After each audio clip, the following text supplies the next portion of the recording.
Bienvenue dans Poker Builder. Aujourd'hui, on s'attaque à un sujet qui débloque énormément de situations pré-flop sans se noyer dans des tableaux. Construire un range simple par position. L'objectif de l'épisode, c'est de te donner un cadre concret, niveau débutant vers intermédiaire, pour savoir quelle main ouvrir selon ta position. Pas besoin de mémoriser 50 cases. On veut une logique claire, facile à appliquer et surtout facile à ajuster. D'abord, une idée centrale. Au poker, la position, c'est du pouvoir. Plus tu parles tard, plus tu as d'informations, plus tu peux ouvrir large. Et plus tu parles tôt, plus tu dois être prudent. On va utiliser une règle simple. UTG serré, CO plus large, BTN très large, SB plus prudente. Je parle ici d'ouverture, donc quand tout le monde a passé avant toi et que tu es le premier à relancer. Partie 1. La méthode main facile, puis on élargit. Au lieu de partir d'un tableau, on part d'un noyau de mains évidentes, qu'on appelle les mains faciles. Ce sont des mains qui jouchient bien même si on se trompe un peu, parce qu'elles font souvent des top paires fortes ou des gros jeux. Ton noyau de base, toute position confondue, c'est les grosses paires. As-As, Roi-Roi, Dame-Dame, Valet-Valet, Dix-10. Les gros As. As-Roi, As-Dame, surtout assorti. Avec ça, tu peux déjà ouvrir partout sans te faire peur. Ensuite, tu élargis progressivement en fonction de la position. Et là, plutôt que de lister 200 mains, on va raisonner par famille. Partie 2. Construire ton range UTG, puis l'élargir vers le CO, le BTN et la SB-UTG. Serré et solide UTG, c'est la position la plus difficile des positions d'ouverture, parce qu'il reste beaucoup de joueurs à parler derrière toi. Donc, ton range doit être composé de mains qui supportent bien la pression, qui ne se retrouvent pas trop souvent dominées, et qui ont de la jouabilité. Un range UTG simple, débutant intermédiaire, ça ressemble à toutes les paires de 10 et plus. 10-10, Valet-Valet, Dame-Dame, Roi-Roi, As-As, As-Roi et As-Dame, idéalement assorti, mais tu peux inclure aussi non assorti. As-Valet assorti, Roi-Dame assorti, et éventuellement, si tu es à l'aise, quelques paires moyennes comme 9-9 et 8-8. L'idée, des mains qui font souvent une top paire correcte ou une over pair, et qui ne souffrent pas trop quand quelqu'un te 3-bet. CO, tu ajoutes des mains qui se jouent bien en position. Au cut-off, il y a moins de joueurs derrière, donc tu peux élargir. Tu gardes tout le noyau UTG et tu ajoutes plus de As moyen. As-Valet, As-Dix, parfois As-9 assorti, plus de Broadway, Roi-Dame, Roi-Valet, Dame-Valet, souvent assorti, plus de paires, 7-7, 6-6, parfois 5-5 si la table est passive. Quelques connecteurs assortis, 19 assortis, 9, 8 assortis. Pourquoi ces mains? Parce qu'en position, tu vas mieux contrôler la taille du pot, mieux réaliser ton équité et mieux bluffer quand il faut. BTN, très large parce que tu as l'avantage maximum. Au bouton, tu es le dernier à parler post-flop. C'est énorme. Tu peux ouvrir beaucoup plus de mains, même des mains moyennes, parce que ta position compense. Donc, au BTN, tu reprends tout le CO et tu ajoutes des A plus faibles assortis, As-8 assortis, As-7 assortis, parfois As-5 assortis, des rois assortis plus faibles, Roi 10 assortis, Roi 9 assortis, plus de connecteurs assortis et one-gapper assortis. 8-7 assorti, 7-5 assorti, 9-7 assorti, plus de petites paires, 4-4, 3-3, 2-2.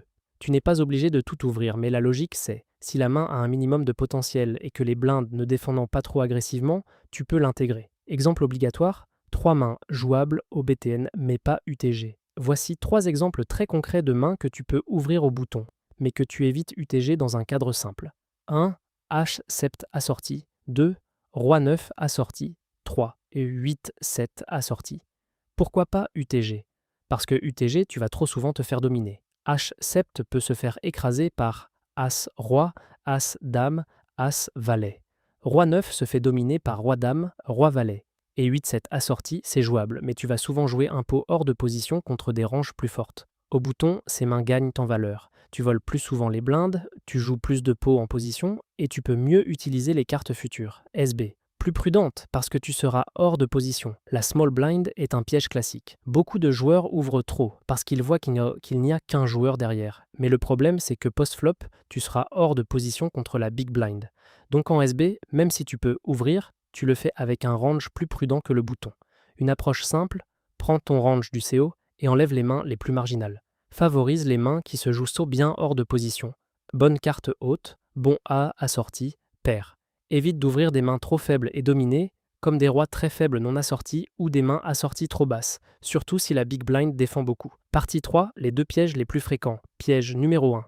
Copier des chartes sans comprendre. Un tableau peut être utile, mais si tu copies sans comprendre, tu fais 2 erreurs. Tu ne sais pas pourquoi tu ouvres une main, donc tu ne sais pas quoi faire quand la table change. Tu risques de mal appliquer. Par exemple, ouvrir large parce que le char le dit, alors que derrière toi, il y a des joueurs très agressifs qui 3-bettent beaucoup. La méthode que je te donne aujourd'hui est volontairement simple. Tu pars d'un noyau solide et tu ajoutes des familiares de main quand la position s'améliore. Piège numéro 2. Confondre 6 max et full ring. Très important, en full ring, il y a plus de joueurs, donc UTG est beaucoup plus tight qu'en 6 max. En 6 max, ton UTG ressemble davantage à une position early, moins pénalisante. En full ring, UTG doit vraiment serrer parce qu'il y a beaucoup plus de chances que quelqu'un derrière trouve une main forte. Donc si tu regardes une vidéo ou un chart, demande-toi toujours, c'est du 6 max ou du full ring. Partie 4. Mini-exercice. Pour t'entraîner, voilà un mini-exercice simple. Mets pause, réponse à voix haute, puis je te redonne un exemple. Question. Cite 2 mains que tu ajoutes au BTN par rapport à UTG. Exemple de réponse, A7 assorti et 8-7 assorti. Tu pourrais aussi dire Roi 9 assorti et 4-4. L'important, c'est que tu comprennes la logique. Au bouton, tu peux inclure des mains plus marginales, surtout assorties, parce que la position te permet de mieux les rentabiliser. Conclusion, ton plan d'action en 30 secondes, 1 nain, choisis un noyau main facile que tu ouvres partout. 2. UTG, serré et solide. 3. CO, tu ajoutes Broadway, paire moyenne, quelques suited connectors. 4. BTN, tu élargis beaucoup, surtout main assortie et petite paire. 5. SB, tu resserres par rapport au BTN car tu seras hors de position. Et si tu veux aller plus loin avec une approche structurée, des outils et des ressources pour progresser étape par étape, va faire un tour sur pokerbuilder.com. C'est une plateforme tout en un pour les joueurs de poker, pratique pour organiser ton apprentissage, revoir les bases pré-flop et construire un jeu solide sans te perdre. On se retrouve au prochain épisode de Poker Builder.